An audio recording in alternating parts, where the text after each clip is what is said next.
Parents should feel the responsibility of educating their children.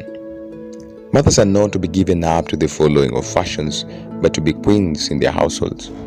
They are to train their children to be obedient to all the statutes and commandments of the Lord, keeping before their tender minds the fact that the sin of Adam and Eve opened upon our world the floodgate of disappointment, sorrow, and suffering as the result of disobeying God's requirement.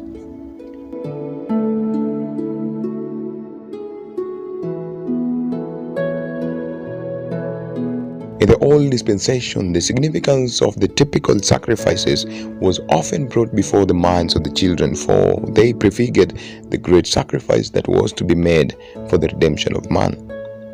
The same lessons are essential in our time, that a foundation may be laid for prosperous household, and they that shall be of thee shall build the old waste places.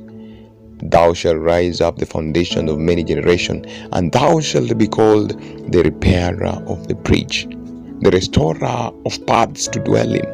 If thou turn away thy foot from the Sabbath, from doing thy pleasure on my holy day, and call the Sabbath a delight, the holy of the Lord honorable, and shalt honor him, not doing thy own ways, nor finding thy own pleasure, nor speaking thine own words, then shalt thou delight thyself in the Lord. And I will cause thee to ride upon the high places of the earth, and feed thee with the heritage of Jacob thy father, for the mouth of the Lord has spoken it.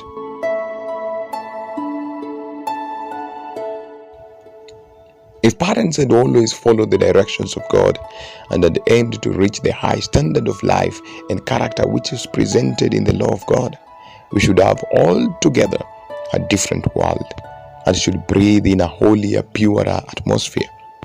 Parents should educate their children, teaching them that the law of the Lord is perfect, converting the soul, that each member of the household might say, I will walk in mine house in a perfect way.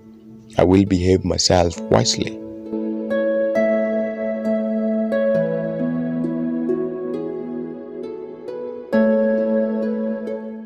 The reason why the world is so wicked and the earth is defiled and the inhabitant thereof is that there is so little respect for the law of the Lord.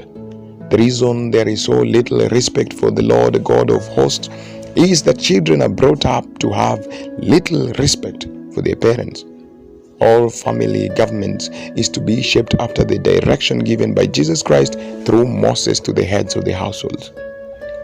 In homes where children and parents are followers of Jesus Christ, there will be the doing of his word, that they may receive the blessings promised to the obedient and avoid the curse that is the sure result of disobedience. If there is not a law in the household after the similitude of the law of God, there will be dissension, selfishness, and happiness. The Lord will work with the parents as they work with him to be doers of his will.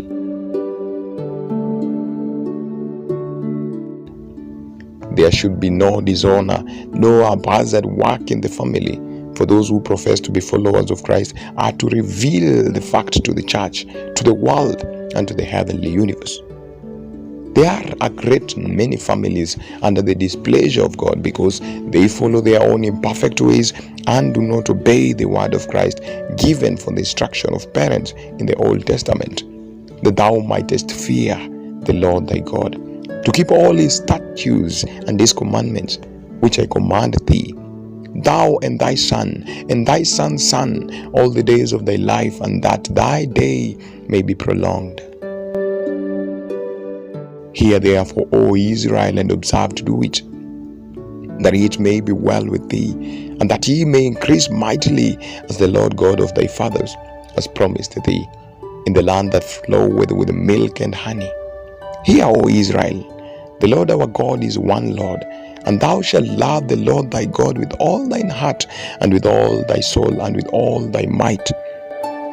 And these words which I command thee this day shall be in thine heart, and thou shalt teach them diligently unto thy children, and shalt talk of them when thou sittest in thine house, and when thou walkest by the way, and when thou liest down, and when thou risest up. And thou shalt bind them as a sign upon thine hand, and they shall be as frontlets between thine eyes. and thou shalt write them upon the posts of thine house and on thy gates.